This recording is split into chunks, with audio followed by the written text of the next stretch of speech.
ಎಲ್ಲರಿಗೂ ನಮಸ್ಕಾರ. ಇಂದಿನ ನಮ್ಮ ಈ ವಿಶೇಷ ಚರ್ಚೆಗೆ ಸ್ವಾಗತ.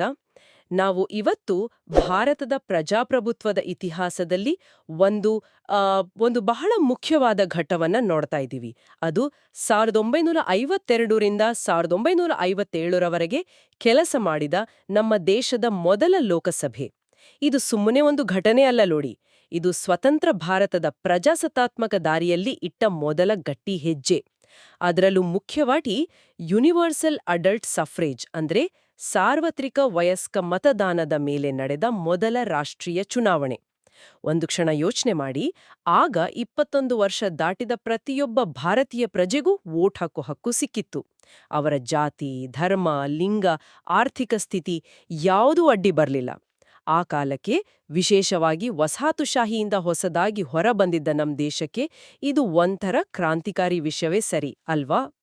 ನಮ್ಮ ಹತ್ರ ಇರೋ ಮಾಹಿತಿಗಳು ಅಂದ್ರೆ ಈ ಮೊದಲ ಲೋಕಸಭೆ ಬಗ್ಗೆ ಇರೋ ದಾಖಲೆಗಳು, ವಿಶ್ಲೇಷಣೆಗಳು ಇವನ್ನೆಲ್ಲ ಇಟ್ಕೊಂಡು ಈ ಒಂದು ಐತಿಹಾಸಿಕ ಸಂಸತ್ತು ಹೇಗೆ ರಚನೆಯಾಯಿತು, ಅದಕ್ಕೇನೆಲ್ಲ ಚಾಲೆಂಜ್ ಇತ್ತು, ಹೇಗೆ ಕೆಲಸ ಮಾಡ್ತು, ಅದನ್ನ ಮುನ್ನಡೆಸಿದ ಲೀಡರ್ಸ್ ಯಾರು, ಮತ್ತೆ ಅದು ಇವತ್ತಿನ ಭಾರತದ ಮೇಲೆ ಹೇಗೆ ಪ್ರಭಾವ ಬೀರಿದೆ ಅನ್ನೋದರ ಬಗ್ಗೆ ಆಳವಾಗಿ ಮಾತಾಡೋಣ. ಸರಿ, ಹಾಗಾದ್ರೆ ಶುರು ಮಾಡೋಣವಾ? ಈ ವಿಷಯದ ಒಂದೊಂದೇ ಪದರ ಬಿಡಿಸಿ ನೋಡೋಣ. ಮೊದಲಿಗೆ, ಈ ಮೊದಲ ಸಂಸತ್ತು ಹುಟ್ಟಿಕೊಂಡಿದ್ದು ಹೇಗೆ, ಅದರ ಹಿನ್ನೆಲೆ ಏನು, ಆಗಿನ ಪರಿಸ್ಥಿತಿ ಹೇಗಿತ್ತು ಅಂತ ಸ್ವಲ್ಪ ಹೇಳ್ತೀರಾ? ನಮಸ್ಕಾರ. ಖಂಡಿತ. ಮೊದಲ ಲೋಕಸಭೆ ರಚನೆಯ ಹಿಂದಿನ ಕತೆ ಇದೆಯಲ್ಲ, ಅದು ಬಹಳ ಮುಖ್ಯವಾದದ್ದು. ಈಗ ನೋಡಿ, ಭಾರತಕ್ಕೆ ಆಗ ತಾನೇ ಸ್ವಾತಂತ್ರ್ಯ ಬಂದಿತ್ತು. ದೇಶ ವಿಭಜನೆಯ ನೋವು ಇನ್ನೂ ಹಸಿರಾಗಿತ್ತು. ಅದರ ಜೊತೆಗೆ ನೂರಾರು ಸಣ್ಣ ಸಣ್ಣ ರಾಜ ಸಂಸ್ಥಾನಗಳನ್ನ ಭಾರತದ ಒಕ್ಕೂಟಕ್ಕೆ ಸೇರಿಸೋ ಒಂದು ದೊಡ್ಡ ಕೆಲಸ ನಡೀತಾ ಇತ್ತು.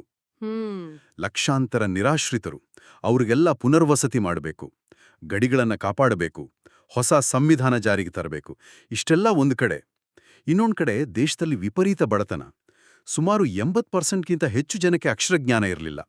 ಸಮಾಜದಲ್ಲಿ, ಭಾಷೆಯಲ್ಲಿ ಎಲ್ಲಿಲ್ಲದ ವೈವಿಧ್ಯತೆ. ಇಂಥ ಒಂದು ಕಷ್ಟದ ಪರಿಸ್ಥಿತಿಯಲ್ಲಿ ಇಡೀ ದೇಶಕ್ಕೆ ಒಂದೇ ಸಾರಿ ಚುನಾವಣೆ ನಡೆಸಿ ಒಂದು ಪ್ರಾತಿನಿಧಿಕ ಸರ್ಕಾರವನ್ನ ತರೋದು ಅಂದ್ರೆ ಅದು ಒಂಥರ ದೈತ್ಯ ಸಾಹಸವೇ ಆಗಿತ್ತು ನಿಜಕ್ಕೂ. ಇದಕ್ಕಾಗಿಯೇ ಚುನಾವಣಾ ಆಯೋಗವನ್ನ ಸ್ಥಾಪನೆ ಮಾಡಿದ್ರು. ಅದರ ಮೊದಲ ಮುಖ್ಯ ಆಯುಕ್ತರು ಸುಕುಮಾರ್ ಸೇನ್ ಅಂತ. ಅವರ ನೇತೃತ್ವದಲ್ಲಿ ಈ ದೊಡ್ಡ ಕೆಲಸ ಶುರುವಾಯಿತು. ಯೋಚನೆ ಮಾಡಿ, ವೋಟರ್ ಲಿಸ್ಟ್ ರೆಡಿ ಮಾಡೋದು, ಕ್ಯಾಂಡಿಡೇಟ್ ನಾಮಿನೇಷನ್ ತಗೊಳ್ಳೋದು, ಆಮೇಲೆ ವೋಟಿಂಗು, ಕೌಂಟಿಂಗು, ಬಹುತೇಕ ಎಲ್ಲವನ್ನೂ ಹೊಸದಾಡಿ ಏನದು ಸ್ಕ್ರ್ಯಾಚ್ನಿಂದ ಕಟ್ಟಬೇಕಿತ್ತು. ಎಷ್ಟೋ ಕಡೆ ಸರಿಯಾದ ರೋಡ್ ಇರಲಿಲ್ಲ, ಕಮ್ಯುನಿಕೇಷನ್ ಅಂತೂ ಬಹಳ ಕಷ್ಟ. ಆದರೂ 1951 ಅಕ್ಟೋಬರಿಂದ 1952 ಫೆಬ್ರವರಿವರೆಗೆ, ಅಂದ್ರೆ ಸುಮಾರು 4 ತಿಂಗಳು ಈ ಎಲೆಕ್ಷನ್ ಪ್ರಕ್ರಿಯೆ ನಡೀತು. ಇದು ಜಗತ್ತಿನ ಅತಿದೊಡ್ಡ ಪ್ರಜಾಸತ್ತಾತ್ಮಕ ಪ್ರಯೋಗವಾಗಿತ್ತು ನೋಡಿಯಾಗ. ಇನ್ನು ನೀವು ಕೇಳ್ದಾಗೆ ರಚನೆಯ ಸಂಖ್ಯೆಗಳು. ಒಟ್ಟು ಸೀಟುಗಳು 491 ಇದ್ದು, ಇದರಲ್ಲಿ 489 ಸ್ಥಾನಗಳಿಗೆ ನೇರವಾಗಿ ಚುನಾವಣೆ ನಡೀತು. ಈ ಚುನಾವಣೆಗಳು ದೇಶಾದ್ಯಂತ 401 ಕ್ಷೇತ್ರಗಳಲ್ಲಿ ಆಯಿತು. ಇಲ್ಲಿ ಒಂದು ವಿಶೇಷತೆ ಇತ್ತು ನೋಡಿ. ಕೆಲವು ಕ್ಷೇತ್ರಗಳು ಡಬಲ್ ಮೆಂಬರ್ ಕಾನ್ಸ್ಟಿಟ್ಯೂಯೆನ್ಸಿ ಆಗಿದ್ವು. ಅಂದ್ರೆ ಒಂದೇ ಕ್ಷೇತ್ರದಿಂದ 2 ಎಂಪಿಗಳು ಆಯ್ಕೆ ಆಗ್ತಾ ಇದ್ರು. ಅದರಲ್ಲಿ ಒಂದು ಸೀಟನ್ನ ಎಸ್ಸಿ ಅಥವಾ ಎಸ್ಟಿ ಕ್ಯಾಂಡಿಡೇಟ್ಗೆ ರಿಸರ್ವ್ ಮಾಡ್ತಾ ಇದ್ರು. ಇದು ಆ ಸಮುದಾಯಗಳಿಗೆ ರಾಜಕೀಯ ಪ್ರಾತಿನಿಧ್ಯ ಸಿಗಲಿ ಅನ್ನೋ ಕಾರಣಕ್ಕೆ ಮಾಡಿದ್ರು. ಉಳಿದ 2 ಸ್ಥಾನಗಳು ಅದನ್ನ ಸಂವಿಧಾನದ ಆರ್ಟಿಕಲ್ 331 ಪ್ರಕಾರ ಆಂಗ್ಲೋ ಇಂಡಿಯನ್ ಸಮುದಾಯಕ್ಕೆ ಸಾಕಷ್ಟು ಪ್ರಾತಿನಿಧ್ಯ ಇಲ್ಲ ಅಂತ ರಾಷ್ಟ್ರಪತಿಗಳಿಗೆ ಅನಿಸಿದ್ರೆ ಆ ಸಮುದಾಯದ 2ರನ್ನ ನಾಮಿನೇಟ್ ಮಾಡಬಹುದಿತ್ತು. ಅದರಂತೆ ಆಗ ಫ್ರಾಂಕ್ ಆಂಟನಿ ಮತ್ತು ಎಇಟಿ ಬ್ಯಾರೋ ಅವರನ್ನ ನಾಮನಿರ್ದೇಶನ ಮಾಡಲಾಯಿತು. ಇನ್ನು ರಿಸಲ್ಟ್ಸ್, ಅದು ಆಕ್ಚುಲಿ ಭಾರತದ ರಾಜಕೀಯ ಚಿತ್ರಣವನ್ನ ಸ್ಪಷ್ಟ ಮಾಡಿತು. ಪಂಡಿತ್ ಜವಾಹರ್ಲಾಲ್ ನೆಹರು ಅವರ ಲೀಡರ್ಶಿಪ್ನಲ್ಲಿ ಇಂಡಿಯನ್ ನ್ಯಾಷನಲ್ ಕಾಂಗ್ರೆಸ್ ಅಂದ್ರೆ INC ಭಾರಿ ಬಹುಮತದಿಂದ ಗೆಲ್ತು. 489 ಚುನಾಯಿತ ಸ್ಥಾನಗಳಲ್ಲಿ ಕಾಂಗ್ರೆಸ್ ಪಕ್ಷ ಒಂದೇ ಬರೋಬ್ಬರಿ 364 ಸೀಟುಗಳನ್ನು ಗೆಲ್ತು. ಅಂದ್ರೆ ಸುಮಾರು 74% ಸೀಟುಗಳು. ಇದು ಹೊಸ ದೇಶಕ್ಕೆ ಬೇಕಾದ ರಾಜಕೀಯ ಸ್ಥಿರತೆಯನ್ನಂಟು ಕೊಡ್ತು. ಆದರೆ ಇದರ ಜೊತೆಗೆ ಅಧಿಕಾರ ಒಂದೇ ಕಡೆ ಕೇಂದ್ರೀಕೃತ ಆಗ್ತಿದೆಯಾ ಅನ್ನೋ ಚರ್ಚೆಗಳು ಶುರುವಾದವು. 364 ಸ್ಥಾನಗಳು. ಆ ಕಾಲದ ರಾಜಕೀಯ ಸನ್ನಿವೇಶದಲ್ಲಿ ಇದು ನಿಜಕ್ಕೂ ಒಂಥರ ಅಭೂತಪೂರ್ವ ಜನಾದೇಶ ಅನ್ಬೋದು ಅಲ್ವಾ? ಇಷ್ಟು ದೊಡ್ಡ ಜವಾಬ್ದಾರಿ ಹೊತ್ತ ಈ ಮೊದಲ ಲೋಕಸಭೆಯ ಚುಕ್ಕಾಣಿ ಹಿಡಿದ ಪ್ರಮುಖ ನಾಯಕರು ಯಾರ್ಯಾರು? ಅವರ ಪಾತ್ರಗಳು ಹೇಗಿದ್ವು? ಹೌದು, ಖಂಡಿತವಾಗಿಯೂ. ನಾಯಕತ್ವ ಬಹಳ ಮುಖ್ಯವಾಗಿತ್ತು. ಮೊದಲನೆಯದಾಗಿ ಪ್ರಧಾನಮಂತ್ರಿಯಾಗಿ ಕಾಂಗ್ರೆಸ್ ಪಕ್ಷದ ಪ್ರಶ್ನಾತೀತ ನಾಯಕರಾಗಿದ್ದ ಪಂಡಿತ್ ಜವಾಹರ್ಲಾಲ್ ನೆಹರು ಅವರು ಸರ್ಕಾರವನ್ನು ಮುನ್ನಡೆಸಿದರು. ಅವರ ಮೇಲೆ ಕೇವಲ ಸರ್ಕಾರ ನಡೆಸೋ ಜವಾಬ್ದಾರಿ ಅಷ್ಟೇ ಇರಲಿಲ್ಲ. ಅದು ಹೇಳೋದು, ಒಂದು ಹೊಸ ರಾಷ್ಟ್ರವನ್ನೇ ಕಟ್ಟೋ ಕೆಲಸ. ಅದರ ಆರ್ಥಿಕ, ಸಾಮಾಜಿಕ, ವೈಜ್ಞಾನಿಕ, ವಿದೇಶಾಂಗ ನೀತಿಗಳು ಎಲ್ಲದಕ್ಕೂ ಒಂದು ಅಡಿಪಾಯ ಹಾಕಬೇಕಿತ್ತು. ಭಾರಿ ದೊಡ್ಡ ಜವಾಬ್ದಾರಿ. ಇನ್ನೊಬ್ಬರು ಅತ್ಯಂತ ಪ್ರಮುಖ ವ್ಯಕ್ತಿ ಅಂದ್ರೆ ಲೋಕಸಭೆಯ ಮೊದಲ ಸ್ಪೀಕರ್ ಶ್ರೀ ಗಣೇಶ್ ವಾಸುದೇವ್ ಮಾವಳಂಕರ್, ವಿ ಮಾವಳಂಕರ್ ಅಂತ ಫೇಮಸ್. ಅವರು ಎಲ್ಲರ ಒಪ್ಪಿಗೆಯಿಂದ ಆಯ್ಕೆಯಾದರು. ಸ್ಪೀಕರ್ ಹುದ್ದೆಯ ಒಂದು ಘನತೆ, ನಿಷ್ಪಕ್ಷಪಾತತೆ, ಆ ಅಧಿಕಾರವನ್ನು ಸ್ಥಾಪಿಸೋದರಲ್ಲಿ ಅವರ ಪಾತ್ರ ಇದೆಯಲ್ಲ, ಅದು ಬಹಳ ದೊಡ್ಡದು. ಸಂಸತ್ತಿನ ನಿಯಮಗಳು, ನಡವಳಿಕೆಗಳು, ಚರ್ಚೆಯ ಗುಣಮಟ್ಟ ಎಲ್ಲದಕ್ಕೂ ಅವರೊಂದು ಗಟ್ಟಿ ಬುನಾದಿ ಹಾಕಿದ್ರು. ಅದಕ್ಕೇನೆ ಅವ್ರನ್ನ ಲೋಕಸಭೆಯ ಪಿತಾಮಹ ಅಂತಾನೂ ಕರೀತಾರೆ, ಗೊತ್ತಾ? ಓ, ಹಾಗಾ? ಹೌದು. ಉದಾಹರಣೆಗೆ, ಸ್ಪೀಕರ್ ಆದ್ಮೇಲೆ ತಮ್ಮ ಪಕ್ಷದ ಸದಸ್ಯತ್ವಕ್ಕೆ ರಿಸೈನ್ ಮಾಡೋ ಸಂಪ್ರದಾಯವನ್ನ ಪಾಲಿಸೋಕೆ ಪ್ರಯತ್ನಿಸಿದ್ರು. ಅದು ಆ ಹುದ್ದೆ ಎಷ್ಟು ನಿಷ್ಪಕ್ಷಪಾತವಾಗಿರ್ಬೇಕು ಅನ್ನೋದನ್ನ ತೋರಿಸ್ತೆ. ಆದ್ರೆ ಪಾಪ 1956 ಅವರು ತೀರ್ಕೊಂಡ್ರು. ಆಮೇಲೆ ಆಗ ಡೆಪ್ಯೂಟಿ ಸ್ಪೀಕರ್ ಆಗಿದ್ದ ಎಂ.ಎ. ಅಯ್ಯಂಗಾರ್ ಅವರು ಸ್ಪೀಕರ್ ಆದ್ರು. ಉಪ ಸ್ಪೀಕರ್ ಸ್ಥಾನವನ್ನ ಮೊದಲು ಎಂ.ಎ. ಅಯ್ಯಂಗಾರ್ ಅವರೇ ನೋಡ್ಕೊಡ್ತಾ ಇದ್ರು 1956ರವರೆಗೆ. ಇವರು ಕೂಡ ಸದನದ ಕೆಲಸ ಸರಾಗವಾಗಿ ನಡಿಲಿಕ್ಕೆ ಸ್ಪೀಕರ್ಗೆ ಸಹಾಯ ಮಾಡಿದ್ರು. ಇನ್ನು ಈ ಐತಿಹಾಸಿಕ ಸಮಯದಲ್ಲಿ ನಮ್ಮ ದೇಶದ ಮುಖ್ಯಸ್ಥರಾಗಿ ರಾಜೇಂದ್ರ ಪ್ರಸಾದ್ ಅವರು ರಾಷ್ಟ್ರಪತಿಯಾಗಿದ್ರು, ಮತ್ತೆ ಶಿಕ್ಷಣ ತಜ್ಞ, ತತ್ವಜ್ಞಾನಿ ಸರ್ವಪಲ್ಲಿ ರಾಧಾಕೃಷ್ಣನ್ ಅವರು ಉಪರಾಷ್ಟ್ರಪತಿ ಹಾಗೂ ರಾಜ್ಯಸಭೆ ಚೇರ್ಮನ್ ಕೂಡ. ಇವರೆಲ್ಲರೂ ನಾಯಕತ್ವದಲ್ಲಿ ಸ್ವತಂತ್ರ ಭಾರತದ ಮುಖ್ಯವಾದ ಸಾಂವಿಧಾನಿಕ ಸಂಸ್ಥೆಗಳು ಅವು ತಮ್ಮ ಕೆಲಸವನ್ನ ಶುರು ಮಾಡಿದವು. ಇದು ನಮ್ಮ ಗಣರಾಜ್ಯದ ಚೌಕಟ್ಟನ್ನ ಗಟ್ಟಿ ಮಾಡಿತು. ನೀವು ಕಾಂಗ್ರೆಸ್ ಪಕ್ಷಕ್ಕೆ ಸಿಕ್ಕಿದ ಆ ದೊಡ್ಡ ಬಹುಮತದ ಬಗ್ಗೆ ಹೇಳಿದ್ರಿ. ಅದು ಸ್ಥಿರತೆಗೆ ಒಳ್ಳೇದಾದ್ರೂ ಡೆಮಾಕ್ರಸಿಯಲ್ಲಿ ವಿರೋಧ ಪಕ್ಷಗಳ ಪಾತ್ರ ತುಂಬಾ ಮುಖ್ಯ ಅಲ್ವಾ? ಮೊದಲ ಲೋಕಸಭೆಯಲ್ಲಿ ವಿರೋಧ ಪಕ್ಷಗಳ ನಿಲೆ ಹೇಗಿತ್ತು? ಅಲ್ಲಿ ಬೇರೆ ಅಭಿಪ್ರಾಯಗಳಿಗೆ ಜಾಗ ಇತ್ತಾ? ಇದು ಬಹಳ ಇಂಟ್ರೆಸ್ಟಿಂಗ್ ಮತ್ತೆ ಮುಖ್ಯವಾದ ಪ್ರಶ್ನೆ ಕೇಳಿದ್ರಿ. ಟೆಕ್ನಿಕಲ್ ಆಗಿ ಹೇಳೋದಾದ್ರೆ, ಮೊದಲ ಲೋಕಸಭೆಯಲ್ಲಿ ಅಧಿಕೃತ ವಿರೋಧ ಪಕ್ಷ ಅಂತ ಯಾವುದನ್ನೂ ಗುರುತಿಸಿರಲಿಲ್ಲ. ಅಧಿಕೃತ ವಿರೋಧ ಪಕ್ಷ ಇರ್ಲಿಲ್ವಾ? ಯಾಕೆ? ಅದಕ್ಕೊಂದು ಕಾರಣ ಇತ್ತು. ಆಗಿನ ನಿಯಮಗಳ ಪ್ರಕಾರ ಅಧಿಕೃತ ವಿರೋಧ ಪಕ್ಷ ಅಂತ ರೆಕಗ್ನಿಷನ್ ಸಿಗ್ಬೇಕಂದ್ರೆ ಒಂದು ಪಕ್ಷ ಲೋಕಸಭೆಯ ಒಟ್ಟು ಸೀಟುಗಳಲ್ಲಿ ಕನಿಷ್ಠ 10% ಅಷ್ಟು ಗೆಲ್ಬೇಕಿತ್ತು. ಈಗ 491 ಸೀಟುಗಳಿದ್ದ ಸದನದಲ್ಲಿ ಅದಕ್ಕೆ ಸುಮಾರು 49 ಸೀಟು ಬೇಕಾಗಿತ್ತು. ಆದ್ರೆ ಕಾಂಗ್ರೆಸ್ ಬಿಟ್ಟು ಬೇರೆ ಯಾವ ಪಕ್ಷಕ್ಕೂ ಅಷ್ಟು ಸೀಟು ಸಿಕ್ಕಿರ್ಲಿಲ್ಲ. ಓ, ಹಾಗಾಗಿ ಅಧಿಕೃತ ಮಾನ್ಯತೆ ಇರ್ಲಿಲ್ಲ. ಹೌದು. ಆದರೆ ಹಾಗಂತ ಸದನದಲ್ಲಿ ವಿರೋಧವೇ ಇರಲಿಲ್ಲ ಅಂತಲ್ಲ. ಕಾಂಗ್ರೆಸ್ಸೇತರ ಪಕ್ಷಗಳಲ್ಲಿ ಅತಿದೊಡ್ಡ ಪಕ್ಷವಾಗಿ ಬಂದಿದ್ದು communist party of India, CPI. ಅವರಿಗೆ 16 ಸೀಟ್ ಸಿಕ್ಕಿತ್ತು. ಎ.ಕೆ. ಗೋಪಾಲನ್ ಅವರಂತಹ ಪ್ರಭಾವಿ ನಾಯಕರು ಸಿಪಿಐನಿಂದ ಸದನದಲ್ಲಿದ್ದರು. ಚರ್ಚೆಗಳಲ್ಲಿ ಬಹಳ ಆಕ್ಟಿವ್ ಆಗಿ ಭಾಗವಹಿಸ್ತಾ ಇದ್ರು. ಅವರಲ್ಲದೆ Socialist Party 12 seat, Kisan Mazdoor Praja Party ಅಥವಾ ಕೆಎಂಪಿಪಿ 9 ಸೀಟು, ಭಾರತೀಯ ಜನಸಂಘ 3 ಸೀಟು, ಹೀಗೆ ಬೇರೆ ಪಕ್ಷಗಳು ಇದ್ವು. ಜೊತೆಗೆ 37 ಸ್ವತಂತ್ರ ಸದಸ್ಯರು ಇದ್ರು. ಹಾಗಾಗಿ ಒಂದು ಸ್ಟ್ರಾಂಗ್ ಆರ್ಗನೈಸ್ಡ್ ಅಫಿಷಿಯಲ್ ಆಪೋಸಿಷನ್ ಇರಲಿಲ್ಲ ನಿಜ. ಆದರೆ ಸದನದಲ್ಲಿ ಬೇರೆ ಅಭಿಪ್ರಾಯಗಳು, ತೀವ್ರವಾದ ಚರ್ಚೆಗಳು, ಸರ್ಕಾರದ ಪಾಲಿಸಿಗಳನ್ನು ವಿಮರ್ಶೆ ಮಾಡೋಕೆ ಅವಕಾಶ ಖಂಡಿತ ಇತ್ತು. ನೆಹರು ಅವರು ಕೂಡ ತಮಗೆ ಅಷ್ಟು ದೊಡ್ಡ ಮೆಜಾರಿಟಿ ಇದ್ರೂ ವಿರೋಧ ಪಕ್ಷದ ನಾಯಕರ ಮಾತುಗಳನ್ನು ಗಮನ ಕೊಟ್ಟು ಕೇಳ್ತಾ ಇದ್ರು, ಪಾರ್ಲಿಮೆಂಟರಿ ಚರ್ಚೆಗಳನ್ನು ಗೌರವಿಸ್ತಾ ಇದ್ರು ಅಂತ ಹೇಳ್ತಾರೆ.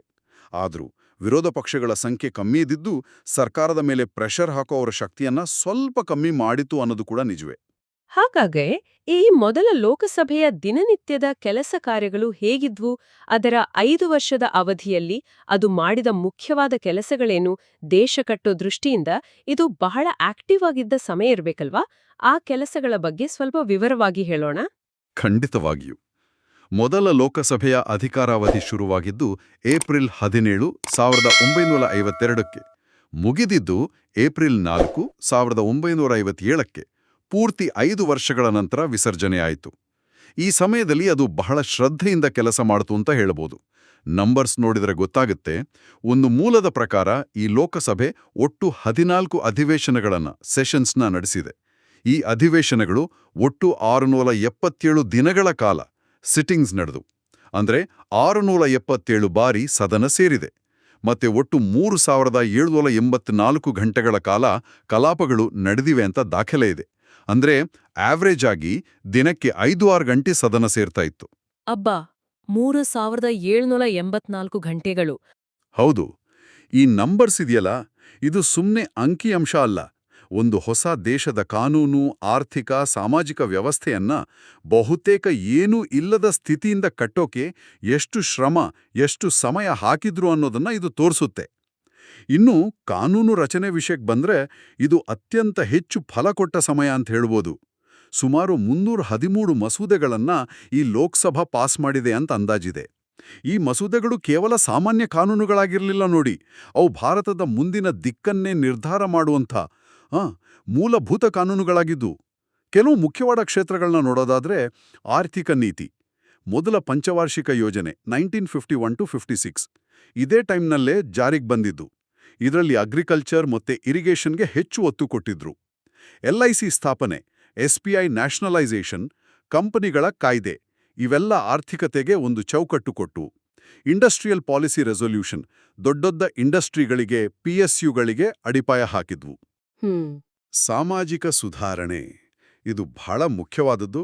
ಸ್ವಲ್ಪ ವಿವಾದಾತ್ಮಕ ಕೂಡ ಆಗಿತ್ತು. ಹಿಂದೂ ಕೋಡ್ ಬಿಲ್ಗಳು. ಇದು ಹಿಂದೂಗಳ ವೈಯಕ್ತಿಕ ಕಾನೂನುಗಳಲ್ಲಿ, ಅಂದ್ರೆ ಮದುವೆ, ಡೈವೋರ್ಸ್, ಆಸ್ತಿ ಹಂಚಿಕೆ, ದತ್ತು ತಗೊಳ್ಳೋದು, ಈ ವಿಷಯಗಳಲ್ಲಿ ಸುಧಾರಣೆ ತರೋ ಗುರಿ ಇಟ್ಕೊಂಡಿತ್ತು. ಓ, ಇದ್ರ ಬಗ್ಗೆ ಕೇಳಿದ್ದೀನಿ. ಡಾಕ್ಟರ್ ಅಂಬೇಡ್ಕರ್ ಅವರು ಇದರ ಮುಖ್ಯ ಪ್ರವರ್ತಕರಾಗಿದ್ರು ಅಲ್ವಾ? ಹೌದು, ಖಂಡಿತ. ಡಾಕ್ಟರ್ BR ಅಂಬೇಡ್ಕರ್ ಅವರು ಇದರ ಪ್ರಮುಖ ಪ್ರತಿಪಾದಕರು. ಆದರೆ ಬಹಳ ವಿರೋಧ ಇತ್ತು ಇದಕ್ಕೆ. ಆ ವಿರೋಧರ ನಡುವೆಯೂ ಈ ಮಸೂದೆಗಳನ್ನು 4 ಬೇರೆ ಬೇರೆ ಕಾನೂನುಗಳಾಗಿ, Hindu Marriage Act, Hindu Succession Act ಇತ್ಯಾದಿ ಇದೇ ಅವಧಿಯಲ್ಲಿ ಪಾಸ್ ಮಾಡಿದ್ರು. ಇದು ಮಹಿಳೆಯರ ಹಕ್ಕುಗಳ ದೃಷ್ಟಿಯಿಂದ ಒಂದು ದೊಡ್ಡ ಹೆಜ್ಜೆ ಅಂತಾನೆ ಹೇಳಬೇಕು. ಅದರ ಜೊತೆಗೆ ಅಸ್ಪೃಶ್ಯತಾ ಅಪರಾಧ ಕಾಯ್ದೆ 1955 ಅಂತ ತಂದು ಅಸ್ಪೃಶ್ಯತೆ ಆಚರಣೆಯನ್ನ ಶಿಕ್ಷಾರ್ಹ ಅಪರಾಧ ಮಾಡಿದ್ರು. ವಿದೇಶಾಂಗ ನೀತಿ. ಪ್ರಧಾನಿ ನೆಹರು ಅವರು ಅಲಿಪ್ತ ಚಳುವಳಿ ಅಂದ್ರೆ ನಾನ್ ಅಲೈನ್ಡ್ ಮೂವ್ಮೆಂಟ್ ಅದರ ಮುಖ್ಯ ಶಿಲ್ಪಿಗಳಲ್ಲೊಬ್ಬರಾಗಿದ್ರು. ಭಾರತ ಯಾವ ದೊಡ್ಡ ಶಕ್ತಿ ಬಣಕ್ಕೂ ಸೇರದೆ ಸ್ವತಂತ್ರವಾದ ಫಾರಿನ್ ಪಾಲಿಸಿ ಫಾಲೋ ಮಾಡೋ ದಾರಿಯನ್ನ ಇದೇ ಟೈಮ್ನಲ್ಲೇ ರೂಪಿಸಲಾಯಿತು. ಆಡಳಿತಾತ್ಮಕ ಭಾಷೆಯ ಆಧಾರದ ಮೇಲೆ ರಾಜ್ಯಗಳನ್ನು ರಚಿಸೋ ಬಗ್ಗೆ ಸ್ಟೇಟ್ಸ್ ರೀಆರ್ಗನೈಸೇಷನ್ ಕಮಿಷನ್ ರಿಪೋರ್ಟ್ ಬಂದಿದ್ದು ಈ ಅವಧಿಯ ಕೊನೆಯಲ್ಲಿ. ಅದರ ಶಿಫಾರಸುಗಳ ಮೇಲೆ ರಾಜ್ಯಗಳ ಪುನರ್ಸಂಘಟನಾ ಕಾಯ್ದೆ 1956 ಪಾಸಾಯಿತು. ಇದು ಭಾರತದ ಒಳಗಿನ ಮ್ಯಾಪ್ನೇ ಬದಲಾಯಿಸಿತು. ಇಷ್ಟೆಲ್ಲ ಕಾನೂನುಗಳ ಜೊತೆಗೆ ಸದನದಲ್ಲಿ ನಡೀತಿದ್ದ ಚರ್ಚೆಗಳ ಗುಣಮಟ್ಟ ಕೂಡ ಉನ್ನತ ಮಟ್ಟದ್ದಾಗಿತ್ತು ಉಂಟಾರೆ. ಸದಸ್ಯರು ವಿಷಯಗಳನ್ನು ಆಳವಾಗಿ ಸ್ಟಡಿ ಮಾಡಿ ತಯಾರಿಯೊಂದಿಗೆ ಬಂದು ಮಾತಾಡ್ತಾ ಇದ್ರು. ನೆಹರು, ಮಾವಳಂಕರ್, ಗೋಪಾಲನ್, ಶ್ಯಾಮ್ ಪ್ರಸಾದ್ ಮುಖರ್ಜಿ ಅವರು 1953ರಲ್ಲಿ ತೀರ್ಕೊಳ್ಳೋ ಮೊದಲು, ಹಿರೇನ್ ಮುಖರ್ಜಿ, ಆಚಾರ್ಯ ಕೃಪುಲನಿ, ಹೀಗೆ ಅನೇಕ ಶ್ರೇಷ್ಠ ವಾಗ್ಮಿಗಳು, ಸಂಸದೀಯ ಪಟುಗಳು ಈ ಸದನಕ್ಕೆ ಒಂದು ಘನತೆಯನ್ನು ತಂದುಕೊಟ್ಟಿದ್ರು. ಇಷ್ಟೆಲ್ಲ ಮಹತ್ವದ ಕೆಲಸಗಳು, ಆ ಸವಾಲುಗಳನ್ನ ಮೆಟ್ಟಿ ನಿಂತ ರೀತಿ, ಹಾಕಿದ ಅಡಿಪಾಯ ಇದೆಲ್ಲವನ್ನು ಗಮನಿಸಿದಾಗ ಒಟ್ಟಾರೆಯಾಗಿ ಈ ಮೊದಲ ಲೋಕಸಭೆಯ ಪ್ರಾಮುಖ್ಯತೆಯನ್ನ ಹೇಗೆ ಹೇಳಬಹುದು? ಇದು ಭಾರತದ ಇತಿಹಾಸದಲ್ಲಿ ಯಾಕೆ ಒಂದು ಮೈಲಿಗಲ್ಲು? ಇದರ ಒಟ್ಟು ಸಾರಾಂಶವೇನು? ಖಂಡಿತ. ಮೊದಲ ಲೋಕಸಭೆಯ ಮಹತ್ವವನ್ನ ನಾವು ಹಲವಾರು ಮುಖ್ಯ ಪಾಯಿಂಟ್ಸ್ನಲ್ಲಿ ನೋಡ್ಬೋದು. ಮೊದಲನೇದಾಗಿ ಮತ್ತು ಬಹುಶಃ ಎಲ್ಲರಿಗಿಂತ ಮುಖ್ಯವಾಗಿ ಇದು ಪ್ರಜಾಪ್ರಭುತ್ವವನ್ನ ಗಟ್ಟಿಯಾಗಿ ಸ್ಥಾಪನೆ ಮಾಡದ್ದು. ಆಗ ತಾನೇ ಸ್ವಾತಂತ್ರ್ಯ ಬಂದಿತ್ತು. ಬಡತನ, ಅನಕ್ಷರತೆ, ಎಲ್ಲಿಲ್ಲದ ವೈವಿಧ್ಯತೆ ಇದ್ದ ಒಂದು ದೊಡ್ಡ ದೇಶ ಯಶಸ್ವಿಯಾಗಿ ಶಾಂತಿಯಿಂದ ಸಾರ್ವತ್ರಿಕ ವೋಟಿಂಗ್ ಮೂಲಕ ಚುನಾವಣೆ ನಡೆಸಿ ಒಂದು ಪ್ರಾತಿನಿಧಿಕ ಸರ್ಕಾರವನ್ನ ಸ್ಥಾಪಿಸಬಲ್ಲದು ಅಂತ ಜಗತ್ತಿಗೆ ತೋರಿಸ್ಕೊಡ್ತು. ಎಷ್ಟೋ ಜನ ಪಾಶ್ಚಿಮಾತ್ಯರು ಭಾರತದಲ್ಲಿ ಡೆಮೋಕ್ರಸಿ ನಡೆಯೋದೇ ಇಲ್ಲ ಅಂತ ಭವಿಷ್ಯ ನುಡಿದಿದ್ರು. ಮೊದಲ ಲೋಕಸಭೆ ಆ ಎಲ್ಲ ಅನುಮಾನಗಳನ್ನ ಸುಳ್ಳು ಮಾಡ್ತು. ಒಂಥರ ಪ್ರಜಾಪ್ರಭುತ್ವದ ಮೊದಲ ಪರೀಕ್ಷೆಯಲ್ಲಿ ಪಾಸ್ ಆದ ಹಾಗೆ. ನಿಜ. ಎರಡನೇದಾಗಿ ಇದು ಸಂಸದೀಯ ಸಂಸ್ಥೆಗಳನ್ನ, ಸಂಪ್ರದಾಯಗಳನ್ನ ಬಲಪಡಿಸಿತು. ಸ್ಪೀಕರ್ ಮಾವಳಂಕರ್ ಅವರ ನಾಯಕತ್ವದಲ್ಲಿ ಸದನದ ರೂಲ್ಸ್, ಪ್ರೊಸೀಜರ್ಸ್, ಡಿಬೇಟ್ನ ಮಟ್ಟ, ಸ್ಪೀಕರ್ ಹುದ್ದೆಯ ನಿಷ್ಪಕ್ಷಪಾತತೆ ಇವೆಲ್ಲವಕ್ಕೂ ಒಂದು ರೀತಿ ಅಡಿಪಾಯ ಹಾಕಿದ್ರು. ಇದು ಮುಂದಿನ ದಶಕಗಳಲ್ಲಿ ಭಾರತದ ಸಂಸತ್ತು ಹೇಗೆ ಕೆಲಸ ಮಾಡಬೇಕು ಅನ್ನೋದಕ್ಕೆ ಒಂದು ಮಾದರಿಯನ್ನ ಕೊಟ್ಟು. ಮೂರನೇದಾಗಿ ಇದು ದೇಶ ಕಟ್ಟಲಿಕ್ಕೆ ಒಂದು ನೀಲನಕ್ಷೆಯನ್ನು ರೂಪಿಸಿತು. ನೆಹರು ಸರ್ಕಾರ ಪ್ಲ್ಯಾಂಡ್ ಎಕನಾಮಿಕ್ ಡೆವಲಪ್ಮೆಂಟ್, ಪಂಚವಾರ್ಷಿಕ ಯೋಜನೆಗಳು, ಸೈನ್ಸ್ ಅಂಡ್ ಟೆಕ್ನಾಲಜಿ ರಿಸರ್ಚ್ಗೆ ಒತ್ತು, ಪಬ್ಲಿಕ್ ಸೆಕ್ಟರ್ ಮೂಲಕ ಇಂಡಸ್ಟ್ರಿಯಲೈಸೇಷನ್ ಮತ್ತೆ social justice Hindu code bill ಅಸ್ಪೃಶ್ಯತಾ ನಿವಾರಣೆ ಕಡೆಗೆ ಮುಖ್ಯವಾದ ಹೆಜ್ಜೆಗಳನ್ನು ಇಡ್ತು. ಭಾರತದ ಆ ಒಂದು ಸಮಾಜವಾದಿ ಮಿಶ್ರ ಆರ್ಥಿಕತೆ ಮಾದರಿ, ಅಲಿಪ್ತ ವಿದೇಶಾಂಗ ನೀತಿ, ಇದರ ಬೇರುಗಳು ಇಲ್ಲೇ ಇವೆ. 4ನೇದಾಗಿ ಪ್ರಾತಿನಿಧ್ಯದ ಸಾಕಾರ. ಚರಿತ್ರೆಯಲ್ಲೇ ಮೊದಲ ಬಾರಿಗೆ ಭಾರತದ ಮೂಲೆಮೂಲೆಯ ಸಾಮಾನ್ಯ ಜನರು, ಮಹಿಳೆಯರು ಸುಮಾರು 22 ಜನ ಸದಸ್ಯರಿದ್ರು ಅಂತ ಅಂದಾಜು, ದಲಿತರು, ಆದಿವಾಸಿಗಳು, ಬೇರೆ ಬೇರೆ ಭಾಷೆ ಧರ್ಮದ ಗುಂಪುಗಳು ತಮ್ಮ ವೋಟಿನ ಮೂಲಕ ತಮ್ಮ ಪ್ರತಿನಿಧಿಗಳನ್ನ ದೇಶದ ಅತ್ಯುನ್ನತ ಶಾಸನಸಭೆಗೆ ಕಳಿಸಿದ್ರು. ಇದು ಪರ್ಫೆಕ್ಟ್ ಆಗಿರ್ಲಿಲ್ಲ ಇರಬಹುದು, ಆದರೆ ಪ್ರಾತಿನಿಧಿಕ ಪ್ರಜಾಪ್ರಭುತ್ವ ಶುರುವಾಗಿದ್ದಕ್ಕೆ ಇದು ಸಾಕ್ಷಿ. ಈ ಎಲ್ಲಾ ಕಾರಣಗಳಿಂದಾಗಿ ಮೊದಲ ಲೋಕಸಭೆ ಕೇವಲ ಒಂದು ಕಾನೂನು ಮಾಡೋ ಸಭೆಯಾಗಿರಲಿಲ್ಲ. ಅದು ಹೊಸ ಭಾರತದ ಕನಸುಗಳನ್ನ, ಆಶೆಗಳನ್ನ ಹೊತ್ತ ಒಂದು ಜೀವಂತ ಪ್ರಯೋಗಾಲಯದ ಹಾಗೆ ಇತ್ತು. ಅದರ ಯಶಸ್ಸು ಭಾರತದ ಪ್ರಜಾಸತ್ತಾತ್ಮಕ ಹಾದಿಯನ್ನ ಭದ್ರಗೊಳಿಸಿತು. ಹಾಗಾದ್ರೆ ಇವತ್ತಿನ ಈ ಆಳವಾದ ಚರ್ಚೆಯಿಂದ ನಾವು ಕಂಡುಕೊಂಡ ಪ್ರಮುಖ ಅಂಶಗಳನ್ನ ಒಮ್ಮೆ ನೆನಪು ಮಾಡ್ಕೊಳ್ಳೋದಾದ್ರೆ, ಭಾರತದ ಮೊದಲ ಲೋಕಸಭಾ ಚುನಾವಣೆ 1952-1957 ಕೇವಲ ಒಂದು ಸರ್ಕಾರ ರಚನೆ ಅಲ್ಲ, ಅದು ಅಷ್ಟೆಲ್ಲ ಸವಾಲುಗಳ ನಡುವೆಯೂ ಪ್ರಜಾಪ್ರಭುತ್ವವನ್ನ ಯಶಸ್ವಿಯಾಗಿ ಸ್ಥಾಪಿಸಿದ್ದರ ಸಂಕೇತವಾಗಿತ್ತು. ಪಂಡಿತ್ ನೆಹರು ಅವರ ನೇತೃತ್ವದಲ್ಲಿ ಕಾಂಗ್ರೆಸ್ ಪಕ್ಷ ದೊಡ್ಡ ಬಹುಮತ ಪಡೆದು ಸ್ಥಿರ ಸರ್ಕಾರ ಕೊಡ್ತು. ಜಿ.ವಿ. ಮಾವಳಂಕರ್ ಅವರಂಥ ನಾಯಕರು ಸ್ಪೀಕರ್ ಆಗಿ ಸಂಸದೀಯ ಸಂಪ್ರದಾಯಗಳಿಗೆ ಗಟ್ಟಿ ಬುನಾದಿ ಹಾಕಿದ್ರು. ಅಧಿಕೃತ ವಿರೋಧ ಪಕ್ಷ ಇರ್ಲಿಲ್ಲವಾದ್ರೂ ಸಿಪಿಐ ನೇತೃತ್ವದಲ್ಲಿ ಬೇರೆ ಧ್ವನಿಗಳಿಗೂ ಸದನದಲ್ಲಿ ಜಾಗ ಇತ್ತು. ಮತ್ತು ಎಲ್ಲಕ್ಕಿಂತ ಮುಖ್ಯವಾಗಿ ಪಂಚವಾರ್ಷಿಕ ಯೋಜನೆಗಳಿಂದ ಹಿಡಿದು ಹಿಂದೂ ಕೋಡ್ ಬಿಲ್ಗಳವರೆಗೆ ದೇಶದ ಭವಿಷ್ಯವನ್ನ ರೂಪಿಸುವ ಅನೇಕ ಮೂಲಭೂತ ಕಾನೂನುಗಳನ್ನ ಈ ಸಮಯದಲ್ಲಿ ಜಾರಿಗೆ ತರಲಾಯಿತು. ಹೌದು, ನಿಮ್ಮ ಸಾರಾಂಶ ಏಕ್ದಮ್ ಸರಿ ಇದೆ. ಅದರ ಜೊತೆಗೆ ಇನ್ನೊಂದು ಮುಖ್ಯವಾದ ವಿಷಯ ಅಂದ್ರೆ ಈ ಮೊದಲ ಲೋಕಸಭೆ ಸ್ಥಾಪಿಸಿದ ಪೂರ್ವ ನಿರ್ದೇಶನಗಳು, ಅಂದ್ರೆ ಆ ರೂಲ್ಸು, ನಡವಳಿಕೆಗಳು, ಸಂಪ್ರದಾಯಗಳು, ಅವು ಇವತ್ತಿಗೂ ನಮ್ಮ ಪಾರ್ಲಿಮೆಂಟರಿ ಸಿಸ್ಟಮ್ ನಡೀತಿರೋ ರೀತಿ ಮೇಲೆ ಪ್ರಭಾವ ಬೀರ್ತಿವೆ. ಸದನದಲ್ಲಿ ಚರ್ಚೆಗಳು ಹೇಗೆ ನಡಿಬೇಕು, ಸರ್ಕಾರದ ಜವಾಬ್ದಾರಿ, ಸ್ಪೀಕರ್ನ ಪಾತ್ರ, ಕಮಿಟಿಗಳು ಹೇಗೆ ಕೆಲಸ ಮಾಡಬೇಕು, ಇವೆಲ್ಲಕ್ಕೂ ಮೊದಲ ಹೆಜ್ಜೆಗಳನ್ನ ಇಟ್ಟಿದ್ದು ಇದೇ ಲೋಕಸಭೆ. ಅದರ ಪರಂಪರೆ ಇವತ್ತಿನ ಸವಾಲುಗಳ ನಡುವೆಯೂ ಜೀವಂತವಾಗಿದೆ. ಇಲ್ಲಿಂದ ಒಂದು ಕುತೂಹಲಕಾರಿ ಪ್ರಶ್ನೆ ಉದ್ಭವಿಸುತ್ತೆ ನೋಡಿ. ಖಂಡಿತ. ಈ ಚರ್ಚೆಯನ್ನ ಮುಗಿಸೋ ಮೊದಲು ಕೇಳುಗರು ಯೋಚನೆ ಮಾಡೋಕೆ ಇಲ್ಲೊಂದು ವಿಷಯ ಇದೆ ನೋಡಿ. ನಾವು ಇವತ್ತು ಮೊದಲ ಲೋಕಸಭೆ ಎದುರಿಸಿದ ಆ ದೊಡ್ಡ ದೊಡ್ಡ ಚಾಲೆಂಜ್ಗಳ ಬಗ್ಗೆ ಮಾತಾಡಿದ್ವಿ. ವಿಭಜನೆ ಆದ ನಂತರದ ಪರಿಸ್ಥಿತಿ, ಬಡತನ, ಅನಕ್ಷರತೆ, ವೈವಿಧ್ಯತೆ, ದೇಶ ಕಟ್ಟೋ ಒತ್ತಡ. ಆ ಪರಿಸ್ಥಿತಿಯಲ್ಲಿ ಆ ಸಂಸತ್ತು ಮತ್ತು ಅದರ ನಾಯಕತ್ವ ತೋರಿಸಿದ ಆ ದೂರದೃಷ್ಟಿ, ಆ ಪ್ರಬುದ್ಧತೆ, ಆ ಕೆಲಸ ಮಾಡಿದ ರೀತಿಯಿಂದ ಇವತ್ತಿನ ಭಾರತ ಎದುರಿಸ್ತಿರೋ ಕಾಂಪ್ಲೆಕ್ಸ್ ಸಮಸ್ಯೆಗಳನ್ನ, ಆಡಳಿತದ ಸವಾಲುಗಳನ್ನ ನಿಭಾಯಿಸೋಕೆ ನಾವು ಕಲಿಬೋದಾದ ಅತ್ಯಂತ ಪ್ರಸ್ತುತ ಪಾಠಗಳ್ಯಾವು?